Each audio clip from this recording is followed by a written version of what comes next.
Good evening and namaste, everybody. Thank you so much for joining us today again.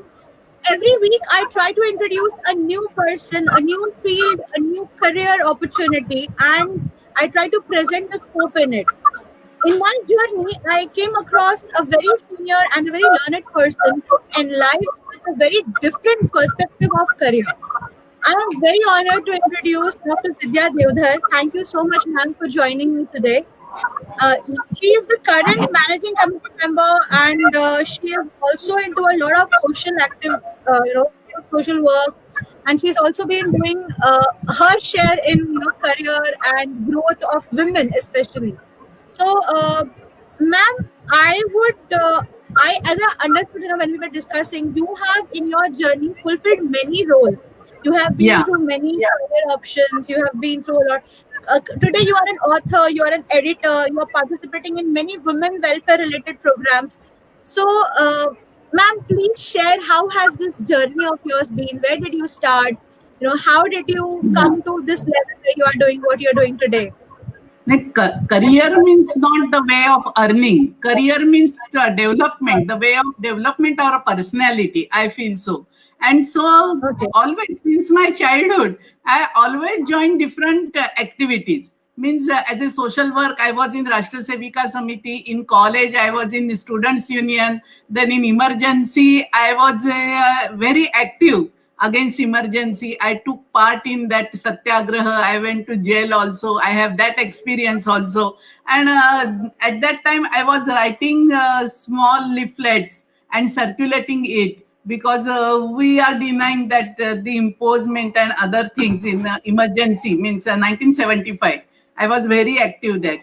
And then at that time, I was just in BA class. After completing my BA, after my marriage, I went to Hyderabad and I completed my MA, MPhil, and PhD in Marathi literature.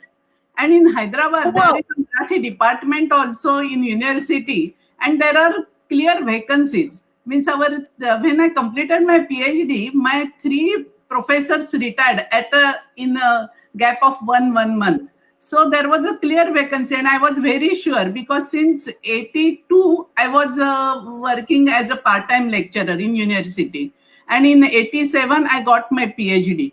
So I was very sure that I will definitely I will get that job, but that it was not. Means there was no advertisement, and there are so many other things happened, and there was no advertisement for so many departments, and I continued with that part-time teaching. But I feel that after submitting my PhD that I should do some other thing. And my cousin, he was manufacturing one servo stabilizer in Maharashtra, near Kalyan. And he was thinking that there should be a market, good market in Hyderabad, because Hyderabad was at that time 88, 89, upcoming market for computers and all. So Correct. I took that marketing line, and 10 years I was in that marketing line. In this electronic goods marketing, I was the first lady in Hyderabad, Sikandarabad, and I goes around my two-wheeler keeping that stabilizer. It is 8 kg, but generally the stabilizers are horizontal and our model was vertical. So I can carry it like a small briefcase. And it is means I learned from him that how to explain that AC, DC, that circle and everything. Means I don't know about that electronics and electrical. And I was going with that doctorate degree. Every computer market all over there, all shops and in big offices. And I was carrying that one, and I going to people. I was explaining, and the people means I'm the first woman like coming this, and with my PhD degree, it helps me because people having respect for me with that this is a PhD and she's going to this selling this one and all. But I was very happy, and 10 years I was in that line. The same time I was a part-time lecturer. So every day I was taking one or two classes in Usmania University, MA classes. So I am at touch with this. At the same time, I started to join social organizations. So in 89, 88, I started this business. 87, I got my PhD. And in 90, I joined Marathi Sahitya Parishad Managing Committee member and Maharashtra Mandal Managing Committee member. So I was very active in the literary activities and cultural activities. At the same time, my two daughters are there, upbringing them and other our responsibilities. But in Hyderabad, that we can connect anywhere in 5 to 10 kilometers, and in two-wheeler, we are very used to that one. So this is totally different than my literary activity. Then shall I continue? That next thing is in 2000, there is an offer from ETV. ETV started at that time, and there was a one program, and that is a morning breakfast show, and they want some copywriter for that, and they called me because there some people were knows me about my lectures and everything. So I joined that one. At the age of 45, I joined Ramoji Film City. That's a very different thing. And I was carrying one dictionary, because from English to Marathi, I have to translate. From Marathi to English, I have to translate.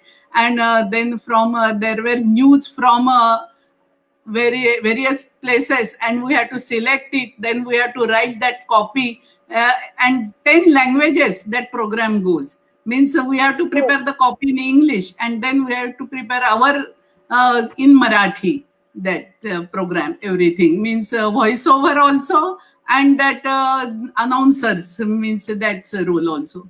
So the first 1 month I was carrying the dictionary also, because I was not used to that. And going 40 kilometers from Hyderabad city to Ramoji Film City every day, spending that Every 1 hour, day.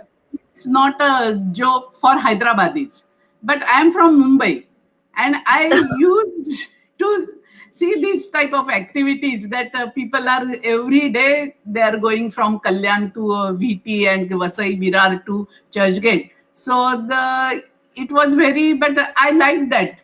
I really enjoyed those 4 hours. It was very hectic. Means in the morning, 9 to 10, 6 kilometers away from me, I was taking MA classes.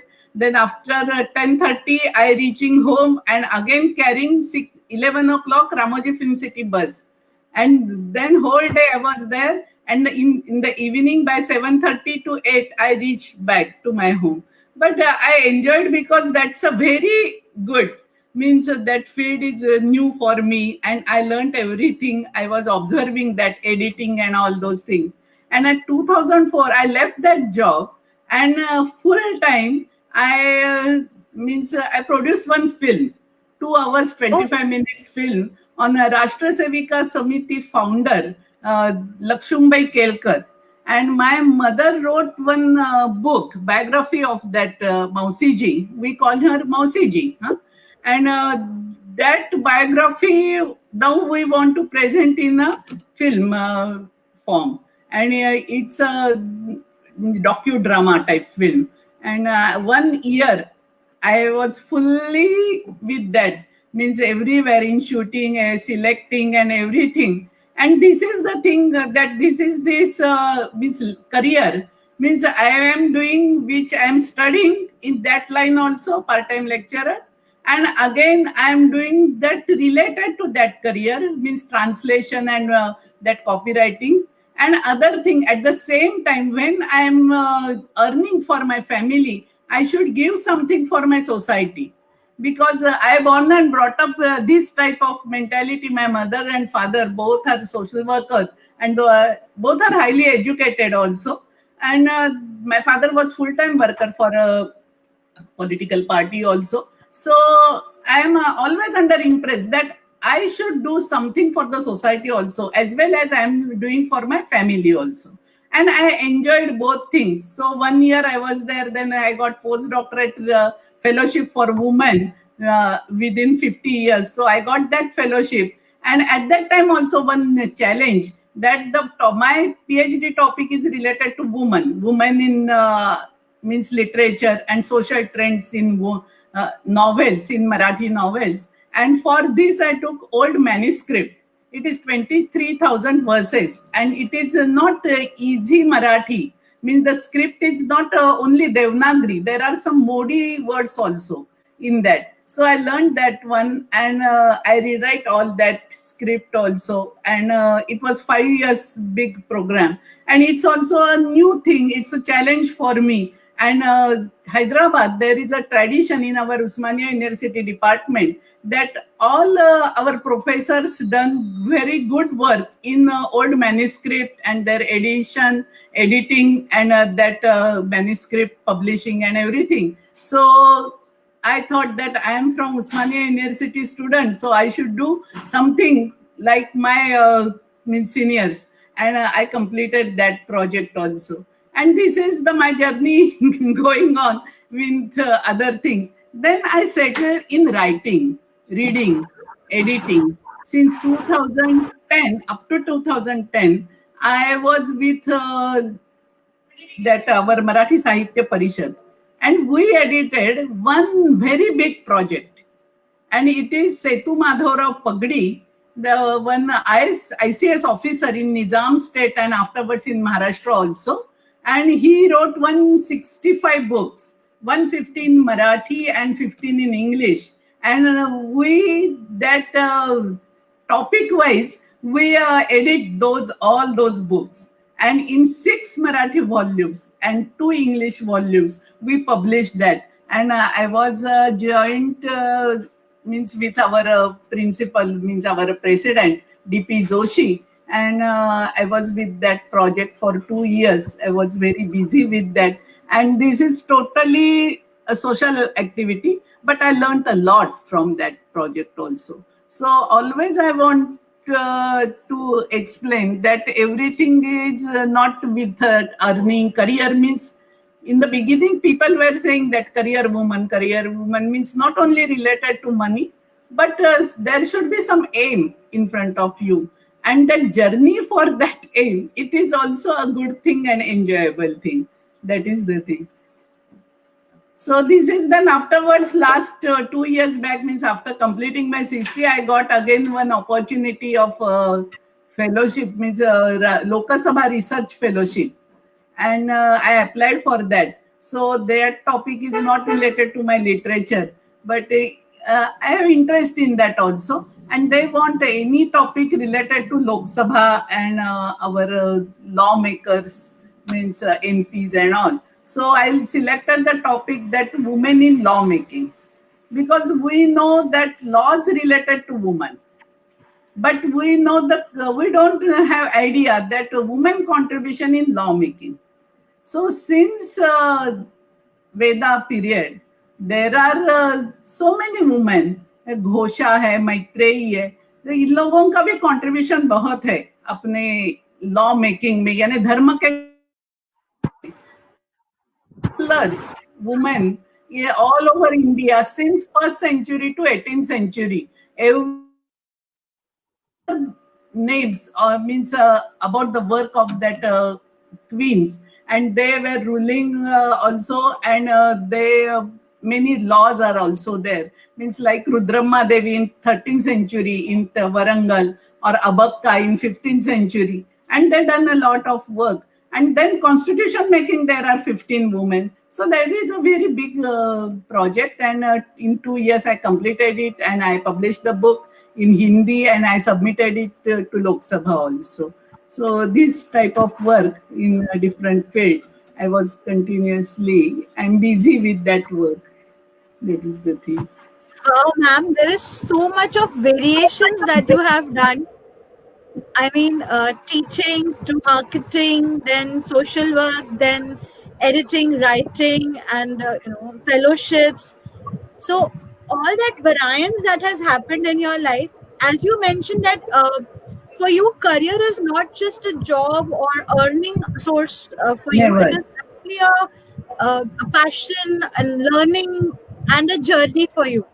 But ma'am actual में अगर आप एक career का definition अगर देखते हैं, सो आज के जमाने में भी और in the last couple of years, क्यों सालों से चलता आ रहा है, करियर मतलब एक पर्टिकुलर कोई फील्ड पकड़ो, उसमें आप काम करो, आपका अर्निंग होता है, आप कमाते हो और घर चलता है. So that has become a mind frame of every person, and I think that's the definition that has settled with people also कि मुझे career करना means I am going to rise in that one particular field. मेरा एक नाम बनेगा, मेरा एक position बनेगा या designation, I will have a higher designation और इतना पैकेज रहेगा मेरा. So I think that you completely deny with that fact, and you have your own perception about career. So ideal career आपके हिसाब से क्या होना चाहिए?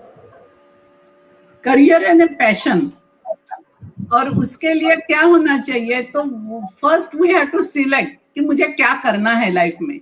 हमेशा we are talking with other people, तो ऐसा हमारे यानी क्या है फिलोसॉफी में कहते हैं कि अपने आत्मा से भी बात करो, वैसे अपने मन से भी बात करो कि मेरी कैपेसिटी क्या है. अभी मुझे राइटिंग में इंटरेस्ट है, लेकिन मुझे फुल टाइम जॉब नहीं मिला राइटिंग में, तो मैंने उसके साथ साथ कुछ एडिटिंग शुरू किया, उसके साथ आर्टिकल्स लिखने लगी, उसके साथ I try other research project वो करने लगी. तो ये तुमको पैशन क्या है, तो राइटिंग है, तो उसमें जो भी तुम्हारे सामने आएगा तो वो आपने करना चाहिए. यानी ट्रांसलेशन का काम 4 साल मैंने रामोजी फिल्म सिटी में किया, उसी के साथ एक्टिंग में है, तो हर एक को हीरो बनने को नहीं मिलेगा, टॉप में तो एक आध व्यक्ति जाएगी, but you can do anything related to that. Means backstage है, ये है. अच्छा, इसमें पैसा उतना नहीं मिल सकता है जितना हम चाहते हैं, तो अपने लाइवलीहुड के लिए, जैसा मैंने इलेक्ट्रॉनिक मार्केटिंग लिया, यानी तुम्हारे पैशन के साथ पैसा जिसमें है वो भी थोड़ा होना चाहिए, लेकिन एक फिक्स नहीं रहना चाहिए. और आज के जमाने में तो रोज नई चीजें हमारे हाथ में आती है. जैसा मैंने बिजनेस शुरू किया तो उस समय पेज में हमारे पास पेजर थे, उसके पास और दूसरे फोन थे, मोबाइल फोन. अभी स्मार्टफोन आ गए, अभी स्मार्टफोन में इतनी सारी फैसिलिटीज आ गए कि वो आपको लैपटॉप भी कैरी करने की जरूरत नहीं है. यानी जैसा ये हमारे बाजू में बदल रहा है, तो हम वो पुराने हमारे जो ख्यालत है कि मेरे को इसी में इंटरेस्ट है तो मैं यही करूंगी, तो ऐसा करके नहीं चलना. यानी ये वो ठीक नहीं होगा, सक्सेसफुल नहीं हो सकते हैं वो. और सक्सेस यानी ये भी मानना जरूरी है कि मुझे सेटिस्फेक्शन भी मिलना चाहिए. तो लाइवलीहुड के लिए जितना चाहिए उतना कमाना, और उसके बाद जो भी है तो थोड़ा अपने हॉबीज के लिए भी खर्च होना, ये भी बहुत जरूरी काम है. तो ये सोचने की आवश्यकता है कि मैंने एक्चुअली मुझे क्या करना है, और इस प्रकार जब हम कुछ करेंगे तो डेफिनेटली हम सक्सेसफुल हो सकते हैं, ऐसा मेरा कहना है. और इसके साथ आज के दिन तो मैं ये भी बात कहूंगी कि आज नवरात्रि का पहला दिन है, और एक बात मुझे शुरू में कहनी थी कि हम 9 दिन के लिए महिला का सम्मान करते हैं. तो महिला का सम्मान यानी केवल महिलाओं का प्रोग्राम ऐसा नहीं है, क्योंकि उसने महिषासुर का वध किया था. यानी एक देवी है, उसमें इतनी ताकत है कि वो असुरों को, दुष्ट लोगों को नष्ट कर सकती है. तो ये दिन ऐसा है कि लड़की ने भी मेरी ताकत क्या है वो समझनी चाहिए. She should not under estimate herself कि मैं कर सकती हूँ, ये कॉन्फिडेंस उसमें है. और सामने वाला जो लड़का है या हमारे आसपास जो सोसाइटी है, उनको भी ये मालूम होना चाहिए कि स्त्री में इतनी ताकत है कि वो दुष्ट लोगों को नष्ट कर सकती है.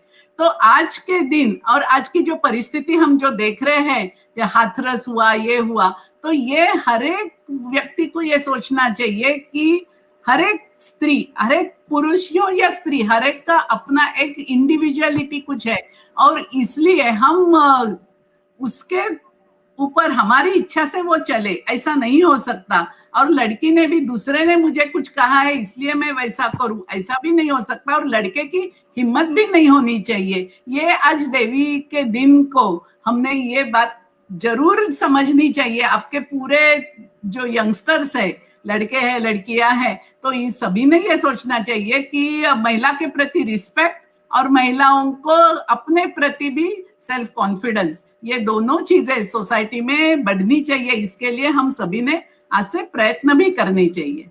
तो एक बात ऐसी है कि लोकमान्य तिलक जी ने कहा था कि हमारा जो गोल है वो पक्का होना चाहिए, वो हमको निश्चित होना चाहिए. फिर गोल क्या है मेरा, तो मुझे कुछ तो भी अचीव करना है, कुछ तो भी अलग करना है. जो फील्ड मिलेगा मैं करूंगी, ऐसा भी हो सकता है. लेकिन फिर पाथ निश्चित होना चाहिए। फिर पाथ होने के बाद वो पाथ में बहुत कठिनाई आ सकती है, कुछ इजी तो कुछ भी नहीं है, हमको सबको मालूम है। तो ये जो कठिनाई है, वो कठिनाई का सामना करने की तैयारी बहुत लोगों की होती है, लेकिन उसके साथ साथ इमेजिनेशन चाहिए, कल्पकता चाहिए कि इससे वहां तक पहुंचना है, ये मेरा रास्ता भी है, लेकिन वहां तक आराम से जल्दी से हम किस प्रकार पहुंच सकते हैं। ये जो कल्पकता है ना, ये जो इमेजिनेटिव पावर है ना, वो बढ़ाने की जरूरत है। यानी आप जब करियर का सोचते हैं उस समय मल्टीटास्किंग अपना नेचर हो कि मुझे ये भी आता है, थोड़ा वो भी आता है, ये भी करना चाहिए, और नहीं आता है तो भी सीखना चाहिए। जैसा अपने घर हाउस होल्ड वर्क, किसी को उतना इंटरेस्ट नहीं है, लेकिन पिछले 6 महीने में सब लोग उसमें कुछ भी फर्क नहीं है, सब लोग घर में भी झाड़ू लगा लिए हैं, खाना भी पका रहे हैं, बच्चों को भी संभाल रहे, सभी लग कर रहे हैं। इसने उसमें ऐसा जेंडर का डिस्क्रिमिनेशन कुछ नहीं रहा था। तो ये जो है, जो कुछ आज के जमाने को आवश्यक चीजें हैं, तो वो करनी चाहिए। अपनी नई पॉलिसी आ रही है, एजुकेशन पॉलिसी, उसमें भी वही कहा गया है कि आपको थोड़े प्रोफेशनल कोर्सेस मालूम होने चाहिए, या केवल अपने बीएससी बीए, हमारे समय वो था बीए बीएससी, बाद में इंजीनियरिंग आ गया, या डॉक्टरेट वगैरह का उसी में रहा। लेकिन अभी ऐसी जरूरत भी नहीं है। हम विदेश की तरफ हमेशा देखते हैं, तो वहां के लोग एट द एज ऑफ 18 वो इंडिपेंडेंट होते हैं, अपना एजुकेशन भी करते हैं, बाहर घूमने फिरने के लिए जाते हैं, पैसे थोड़े कमाते हैं। तो अपने हॉबीज के लिए भी हमको कुछ कमाना है, और हमको जिंदगी में इतना कमाना कि हम भी खुश रहे, हमारे हॉबीज भी होते रहे। नहीं तो दिन भर सुबह 6 बजे से रात में 10 बजे तक आप काम में ही रहे और बोलेंगे अरे मुझे गाना सीखना था, मुझे ये करना था। तो किसने कहा है कि at the age of 60 you will get time, और एट द एज ऑफ 60 आपका आवाज ठीक रहेगा या आपकी हेल्थ ठीक रहेगी। तो उसके लिए जो भी हॉबीज है वो अभी से डेवलप करना भी जरूरी है। और इस तरह जब बैलेंस रहेगा तो always you will be happy, and the happiness is the main thing in the success. तो वैसा ये जो है करियर के बारे में हम सोच सकते हैं। Wow wow, that was awesome ma'am. क्योंकि जो आपने कहा बहुत एक्चुअली सच्चाई है दैट आज का यूथ छोड़िए, हमारे टाइम जब से हम लोग सुनते आए हैं करियर करना है, करियर बनाना है, तो वो एक ही कॉन्सेप्ट दिमाग में है कि भाई आपको या तो जॉब करना है या बिजनेस करो या something which will give you an earning source and that becomes your career. और आपका कहना है कि it is not just one, वो आप अर्निंग सोर्स अपना रखो, बट करियर वो है जो पैशन आपको फॉलो करना है, वो आप करियर बनाओ। तो ये बहुत इंपॉर्टेंट बात आपने कही है मैम। इसके साथ एक और चीज दिमाग में आती है कि हमारा जो सोसाइटी है, it talks about settling down. So, according to you, I am not discriminating between settling terms of women and man. I am overall asking, what does that settling mean? ये settle हो जाओ जो हम लोग सुनते हैं, कब settle होंगे? एक कॉन्सेप्ट जो मुझे आज तक समझ में आया है कि शादी कर लो, बच्चे पैदा कर लो, सेटल हो गई लाइफ। फॉर एवरीबडी ये सुनने में आता है। इवन फॉर गाय, अगर हम देखते हैं कि कोई लड़का अगर आज अच्छा जॉब कर रहा है, लड़कियों को तो बोला ही जाता है, बट इवन आज लड़कों को भी हम देखते हैं, सुनते हैं कि भाई कोई 28 साल का लड़का हो गया, अभी कब सेटल कब करोगे, जॉब लग गई, अभी सेटल हो जाओ। So is marriage and kids the definition of settlement, what is it according to you? नहीं, अभी तो वो बिल्कुल नहीं है, क्योंकि लिव इन के इतने सारे एग्जाम्पल्स हमारे सामने आते हैं। तो सेटलमेंट वो नहीं है, लेकिन सेटलमेंट यानी जहां हमको कुछ करना ही है, यानी हमको शादी करनी ही है, हमको बच्चे होने ही हैं, हाँ, यानी हमारी इच्छा है। तो नहीं तो आप बिना शादी भी रह सकती है, बिना बच्चे भी आप अपना काम कर सकती है, ऐसा कुछ नहीं है।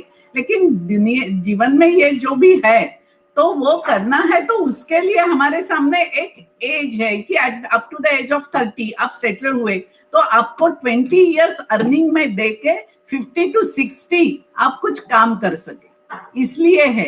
लेकिन सेटल यानी इतना ही नहीं है। तो सेटल यानी हमारा थिंकिंग भी सेटल होना जरूरी है। हम फाइनेंशियली सेटल बोलते हैं, लेकिन हम ये नहीं कभी सोचते हैं कि अरे ये किया तो भी मैं वो सोच रही कि नहीं मुझे वो जॉब चाहिए, वो जॉब चाहिए, मैं अभी तक सेटल नहीं हुई हूँ। तो इसलिए मैंने कहा कि हमारे थिंकिंग बहुत क्लियर होने चाहिए, और हमारे जो अर्निंग का कितना हमारा अभी एक्सपेक्टेशन है, लेकिन हमारी कैपेसिटी भी कितनी है, और हमारी कैपेसिटी बढ़ाने के लिए हम क्या कर सकते हैं। यानी यहाँ गए, मेरे पास बहुत कुछ है, यहाँ नहीं मिला जॉब, वहां नहीं मिला जॉब, ऐसा हम सोचते रहते हैं। तो अरे मेरे पास कैपेसिटी बहुत है, लेकिन मराठी में पीएचडी को वहां पे उतने एवेन्यूज ही नहीं है हैदराबाद में, तो मुझे कैसा जॉब मिलेगा। तो ये हर एक ने ये सोचना चाहिए कि मेरे पास टैलेंट्स तो है, लेकिन जो मेरे पास जो सर्टिफिकेट्स है उससे मैं सेटल नहीं हो सकती, यानी फाइनेंशियली मैं इंडिपेंडेंट नहीं बन सकती। तो उसके लिए फाइनेंशियली इंडिपेंडेंस और लाइफ में आगे जो भी करना है उसकी तैयारी जो करना, मन की तैयारी जो करना, वो उसका भी इससे रिलेशन है, ऐसा मैं समझती हूँ। तो वैसे सेटल होने के लिए हर एक का एज अलग अलग हो सकता है, लेकिन ऐसा नहीं है कि तुम 30 तक रुकना चाहिए, तब तक नहीं करना, 25 तक नहीं करना, ऐसा कुछ नहीं है। और शादी और मैरिज और it is a system in our society, क्योंकि फैमिली सेटल होने के लिए उसके कारण हमारा समाज भी स्थिर हो सकता है, लड़कियां सुरक्षित रह सकती है। इसके लिए ये सिस्टम उस जमाने में बनाई थी। अभी आज के युवा जब चाहते हैं कि हमको ये सिस्टम नहीं चाहिए, तो वो बदल सकते हैं, लेकिन फिर भी जिस प्रकार इस सिस्टम के कारण हम माँ बाप को रिस्पेक्ट दे रहे हैं, अपने बड़े बूढ़े को हम देख रहे हैं उनके एज में, तो वो भी विचार कंटिन्यू होना चाहिए, क्योंकि हर एक व्यक्ति को बच्चे भी होने वाले हैं और हर एक व्यक्ति बूढ़ा भी होने वाला है। तो ये जो है सिस्टम की जब आप बात नहीं की, फैमिली सिस्टम सेटल होना जरूरी है का, यानी शादी करना, वैसा नहीं है। कुछ आउटस्टैंडिंग आपका एम हो तो कोई जरूरी नहीं है, लेकिन सिर्फ एंजॉयमेंट है, और वो एंजॉय करना तो एंजॉय कहाँ तक करना, और ये एंजॉय करने के लिए मैं किसकी यानी क्या छोड़ रही हूँ, जीवन का कौन सा आनंद ये एंजॉयमेंट के लिए मैं छोड़ रही हूँ, वो भी सोचना। इसीलिए मन की तैयारी, सभी हम जो कर रहे हैं वो मैं क्यों कर रही हूँ, ये पहले समझ लेना। इसी से ही तभी आप सेटल हो सकते हैं, यानी कभी भी एज का कोई कारण नहीं है। तो आपका कहना यह है कि the moment a person decides कि मुझे बैलेंस हो गया है, मेरा लाइफ जो है वो बैलेंस चल रहा है, इरिस्पेक्टिव ऑफ आपका फैमिली क्रिएट हुआ है, तब शादी हुई है, बच्चे हुए हैं या नहीं हुए हैं, अगर आप फाइनेंशियली और इमोशनली और प्रोफेशनली अगर आप हर जगह पे आपको अपना बैलेंस मेंटेन रखा हुआ है आपने, तो आप सेटल हो रहे हो। Yes. और इसका आप बोलो कि कोई एज ग्रुप नहीं है, कोई टाइमलाइन नहीं है, जिस दिन ये हो गया, मेंटली जिस दिन आप उस लेवल पे पहुंच गए उस दिन आप सेटल हो जाओगे। So amazing point ma'am. At the same time नए नए रास्ते ढूंढना, अपने अलग अलग चीजों में करते रहना, ये तो होना ही चाहिए, क्योंकि अभी मल्टीटास्किंग इज वेरी इंपॉर्टेंट अभी नए दिनों में। क्योंकि आज ये चल रहा है, आज इलेक्ट्रॉनिक्स का है, कल सोलर पावर आएगी तो उसका होना चाहिए। आज हम तो टॉयज के तरफ भी जा रहे हैं, क्योंकि चाइना के टॉयज बंद हो गए तो टॉय मैन्युफैक्चरर्स भी हमको चाहिए। तो इनोवेटिव रहना ये बहुत जरूरी है, यानी किसी भी फील्ड में आप जाओ, लेकिन नया कुछ खोजो, नया जो हो रहा है वो देखो, पढ़ो। तो इनोवेशन इज वेरी इंपॉर्टेंट। और हमको सिर्फ अपना देखना है ऐसा नहीं है, हमारी फैमिली का है, हमारी सोसाइटी का है, हमारा देश का है, हमारे पूरे भारत समाज का, यानी दुनिया भर का है, कि सभी लोग खुश रहेंगे तो ही मैं खुश रहूंगी। मैं हमेशा कहती हूँ कि मेरा सामने वाला ठीक नहीं रहेगा, स्लम एरिया के लोग, तो मेरी बेटी भी सुरक्षित नहीं रह सकती है, इसलिए उनको एजुकेशन की जरूरत है। तो दैट इज माय रिस्पॉन्सिबिलिटी कि वो लोग भी एजुकेट होना जरूरी है। तो ये भी साथ में सोचना, ये भी आज के दिन, यानी मल्टीटास्किंग, इनोवेशन और दूसरों के प्रति सोचना, ये बहुत ही आवश्यक गोष्ट है। पहले वो घर से होता था, रिचुअल्स के द्वारा होता था, अभी वैसा हम नहीं कर रहे हैं। तो हम सोच के, समझ के, डिस्कशन से, ऐसे वेबिनार से ये काम करना आवश्यक है। मैम, आज के तारीख में जो यूथ है उनके दिमाग में प्लान्स बहुत रहते हैं एग्जीक्यूट भी कई हद तक कर लेते हैं, बट देन वो लिंक कहाँ होगा या क्या सोच डेवलप करके मुझे आगे बढ़ना है, आई थिंक किसी किसी को समझ आता है, कोई कोई उसमें फिर भी कंफ्यूज रहता है, and they are not in that sync mode that what should I go, how should I continue my life.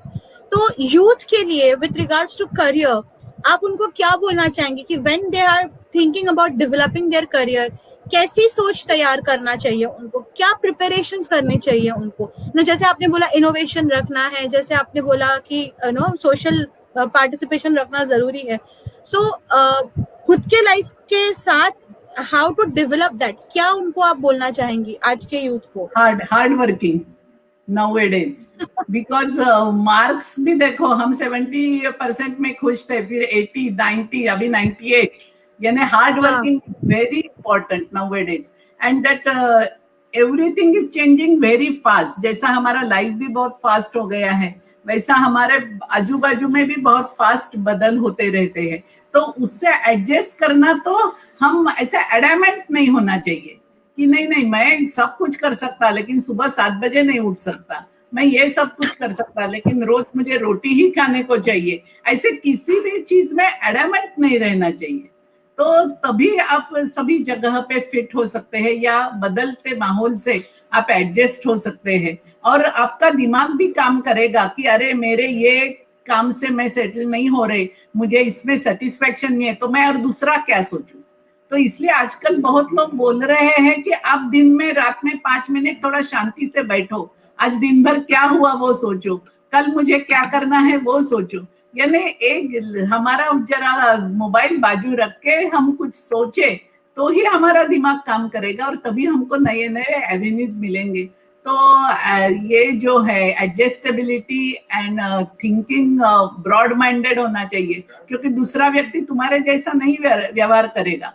तुम्हारा लाइफ पार्टनर भी हो लेकिन उसकी थिंकिंग अलग होनी हो सकती है. तो अभी ब्रॉड माइंडेड होना बहुत ही जरूरी है. पहले सब चलता था, लोग एडजस्ट ही करते थे, बड़े कैसे भी बोले तो छोटे घर के ही छोटे, यानी वो भी 50 ईयर्स के मान लेते थे. अभी वैसा नहीं होगा. तो ये जो अपने जो गुण बोलते हैं, तो ये हमको क्वालिटीज बढ़ाना बहुत आवश्यक है कि एडजस्टेबल होना जरूरी है, इनोवेटिव तो मैंने कहा ही है, हार्ड वर्किंग होना जरूरी है, और ब्रॉड माइंडेड, और दूर तक सोचना कि कल क्या हो सकता है, दुनिया में कल क्या नया बदल हो सकता है, तो उससे मैंने आज कैसे एडजस्ट होना.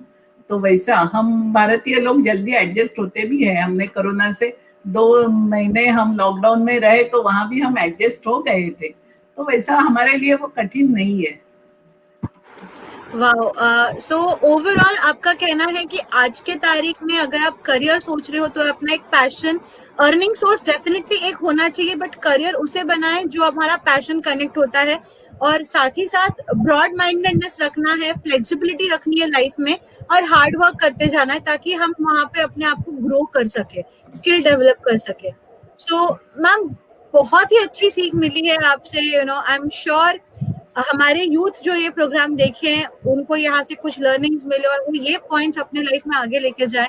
बिकॉज हम सोचते ये सारी चीजें हैं बट करते, जैसे आपने बोला कि करने जाएंगे तो एक रिजिडनेस आ जाता है कि नहीं कर सकते हैं या नहीं करना है, तो वहां से बाहर आना बहुत जरूरी है. I completely agree. हमें पता होता है बीइंग अ ट्रेनर, कई बार हमें ये चीजें पता होती है and we try to do this, but होता है कि भाई नहीं करना है, या फिर वो जिद आ जाती है कि भाई जाने दो नहीं करेंगे. But it's a very important lesson that end of the day we should really think about it and we should work towards it. So thank you so much ma'am, thank you so much for coming. आप आए और आपने इतना कुछ बताया सिखाया, so thank you so much for that. I hope our viewers also enjoy. Thank you so much ma'am. Namaste. I am also very thankful to you because this is a new field for me and I enjoyed this session also. Okay, thank you. I wish you all happy Dussehra. Bye bye. Thank you. Wish you the same, ma'am. All my viewers, happy Dussehra to you all too. Bye, ma'am.